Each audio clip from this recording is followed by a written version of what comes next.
Memiliki ilmu berubah wujud. Suatu ketika, di pinggiran hutan yang lebat, tatkala Kanjeng Sunan Kalijaga tengah melakukan perjalanan syiar Islam, ia dicegat oleh segerombolan perampok yang sudah terkenal kekejamannya. Dengan polos wali yang juga dikenal sebagai Syekh Malaya ini mengatakan bahwa dirinya tak memiliki harta yang layak. Tetapi apalah cur, pemimpin perampok itu tak mempercayainya. Bahkan dengan garang ia memerintahkan anak buahnya untuk menggeledah. Mendapat perlakuan yang tidak senonoh, Sunan Kalijaga hanya tersenyum. Ia bertekad untuk memberi pelajaran kepada para perampok itu agar kembali ke jalan yang benar. Manakala mereka mulai mendekat, dengan tenang Kanjeng Sunan Kalijaga mengibaskan kain panjang yang tersampir di pundaknya.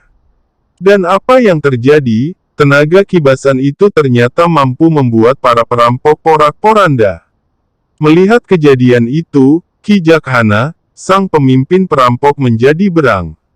Ia langsung memasang kuda-kuda dan bersiap-siap menyerang Kanjeng Sunan Kalijaga dengan pedangnya.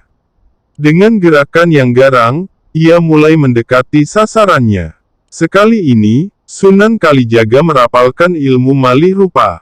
Begitu usai, mendadak tubuh Kanjeng Sunan Kalijaga telah berada tak jauh dari Ki Jakhana.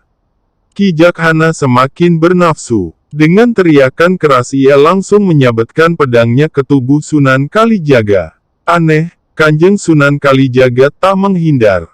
Ia membiarkan pedang yang demikian tajam itu menghantam tubuhnya. Melihat kejadian itu, sudah barang tentu membuat para pengikut Ki Jakhana menjadi berang.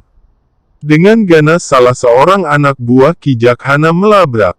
Begitu ia akan melompat, sebuah tangan yang halus telah menahan gerakannya. Tangan Kanjeng Sunan Kalijaga. Belum sempat ia membuka mulut, dengan penuh wibawa Kanjeng Sunan Kalijaga berkata, "Jangan panik, yang diserang hanyalah pohon asam. Bukan aku." Ketika anak buah Ki Jakhana ini akan bertanya lebih jauh, terdengar suara lembut Kanjeng Sunan Kalijaga menambahkan, "Jika ingin tahu, pejamkanlah matamu. Lihatlah dengan mata batinmu, maka engkau akan tahu apa yang terjadi." Beberapa anak buah Ki Jakhana pun melakukan apa yang disarankan oleh Kanjeng Sunan Kalijaga. Dan apa yang terjadi? Mereka melihat, dengan membabi buta Ki Jakhana yang merasa membabatkan pedangnya ke tubuh Sunan Kalijaga itu ternyata hanya menetakkan pedangnya ke batang pohon asam. Karena tubuh yang ditebas tak juga roboh, akhirnya Ki Jakhana kehabisan tenaga.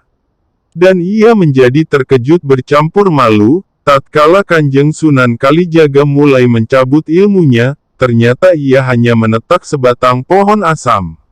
Akhirnya, Ki Jakhana menyerah dan menyatakan taubat serta memeluk agama Islam yang disebarkan oleh Kanjeng Sunan Kalijaga.